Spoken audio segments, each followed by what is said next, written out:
Conservatism.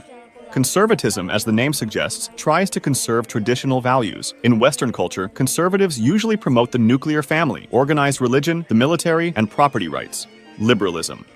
Liberalism is usually cited as the dominant ideology in modern history. It usually likes that every single individual has his own rights, that the government has to be approved by its own people, and that everyone should be treated the same way before the law. It also likes free markets, elections between multiple political parties, a separation of powers into different branches of the government, a separation of religion from the government, a set of fundamental values written in the Constitution, privacy rights, freedom of speech, freedom of the press, freedom of assembly, and freedom of religion. Moderatism. Moderatism likes to stay within what is called the Overton window, which is the range of policies politically acceptable to the mainstream population. In most cases, moderates are apolitical, which means that they don't care, but they have a little bit of knowledge about politics. Capitalism. Capitalism is an economic system based on the private ownership of the means of production and their operation for profit. The central characteristics of capitalism are private property, free exchange, competition, division of labor, and social cooperation. Socialism. There are many types of socialism, making this an umbrella term. In the classical sense, socialism describes worker-owned means of production, heavily supporting worker coups, democratic self-management, and workplace democracy. Socialism in the modern age advocates workers' democratic self-management, high taxation on the wealthy, and nationalization of key parts of industry. One of its key values is social ownership. Syndicalism.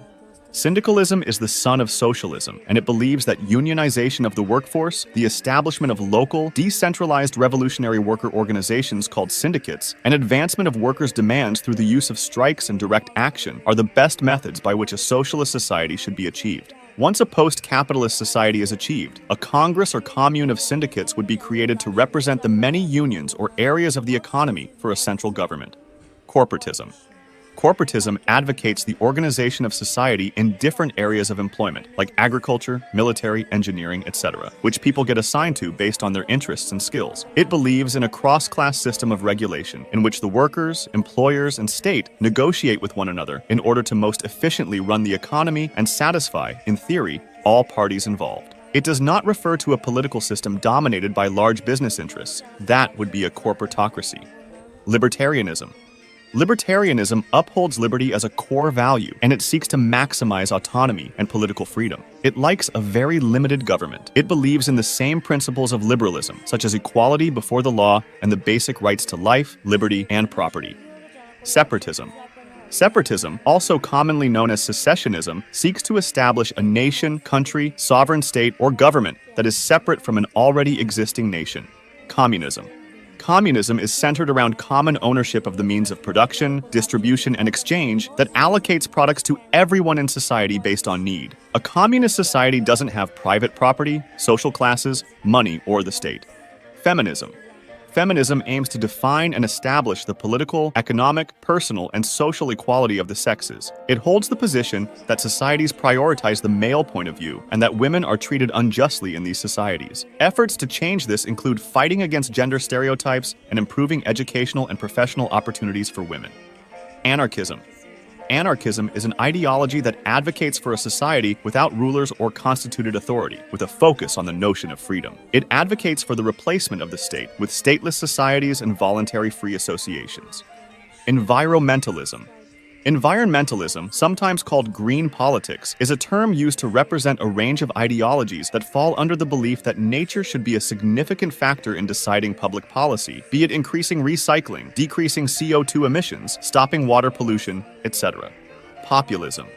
It focuses on appealing to a large number of people and their sensibilities, believing that what the masses want must be what the masses get. It can take on many forms, as its only requirement is that it represents a movement by the people for the people. This causes it to have no real political affiliation. It's often associated with democracies due to its reliance on popular support. It often divides the people from the elite, and it's frequently anti-establishment and anti-politics. Republicanism. Republicanism is an ideology centered around a system of government that is non-hereditary and, in opposition to monarchism, gives political power to its citizens in a state organized as a republic. Progressivism. Progressivism says that heritage that stems from the past is not to be held sacred and should instead be viewed as less important than societal progress. It's basically the opposite of conservatism. Imperialism. Imperialism has traditionally believed a country should expand its power or influence through military action. It was once very popular, and it was basically considerable as moderatism, but it has decreased in popularity over the years. Imperialism is noted for its war advocacy and belief that the powerful nations should rule over the weaker ones. It usually defends himself against accusations of oppression by insisting that colonized people benefit because the richer nations help them and give them things they couldn't get normally. Egalitarianism. Egalitarianism is a school of thought that builds on the concept of social equality, prioritizing it for all people. As such, all citizens of a state should be accorded equal rights and treatment under the law. Transhumanism. Transhumanism believes that everyone should upgrade themselves with technology to overcome both the most basic and most complex of humanity's challenges. The ultimate objective is for all people to reach immortality and an incredibly advanced mind and body. Communitarianism.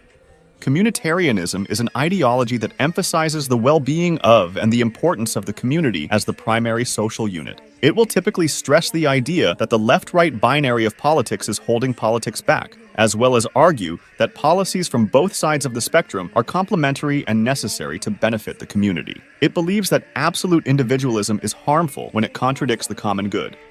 Authoritarianism.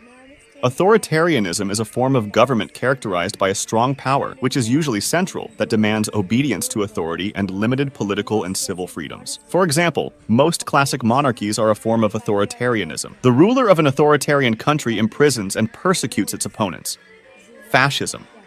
Fascism says that people are weak divided, but strong united under the banner, whether that banner be of a state, nation, army, or anything of the like. It is authoritarian, which means that it's characterized by a controlling government that rejects the idea that people can vote between multiple parties. It involves a strong central power, which usually refers to a dictator, so it rejects separation of power. Fascism is also ultranationalist, which is the belief that a nation shouldn't care about other nations' rights as long as it benefits itself. Ultranationalism usually coexists with militarism, which is the idea that a nation should have a power